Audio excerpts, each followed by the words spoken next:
Meanwhile, in Syria, militants have attacked a refugee camp in the government-held part of Aleppo.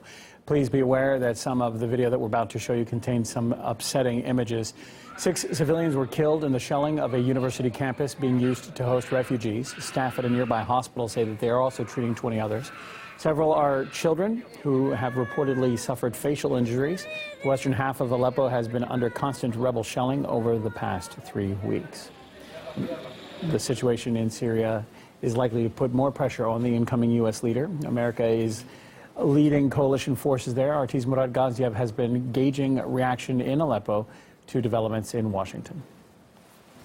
Any way you look at it, the election of Donald Trump as the next president of the United States is an important development, especially here in Syria, where the United States plays such an active role. Nevertheless, there's not a lot of interest. The coverage has been less than thorough. The public just isn't interested.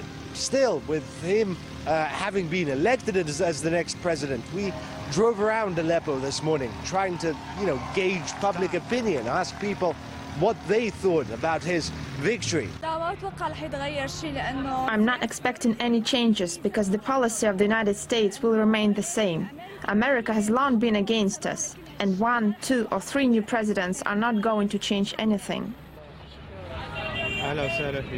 Whatever the changes in America, we're not going to benefit. One comes, another goes away. Their policies are no good and only result in destruction. They are not aiming to help us. They're focused on our riches, whether it's oil or something else. That's what's important for them, not the Syrian people. In any case, America's policies work against Syrian people.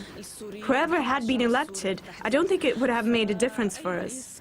Some people didn't even know who Donald Trump was. Most of the others we spoke to, they didn't care. As one of my Syrian friends put it, the distinction is between Hillary and Trump is that Trump is less likely to bomb Syria. From the start of this conflict, the United States has supported the rebels. It began to train them, gradually arm them with more and more sophisticated weapons. There are some of those rebels a few kilometers away from us, and every day they shell Aleppo, causing civilian casualties, causing suffering, and that breeds hate here. The Syrian people aren't optimistic that the United States policy with regards to Syria, with regards to supporting the rebels, will change. They don't believe that that'll happen, and that shows in their words.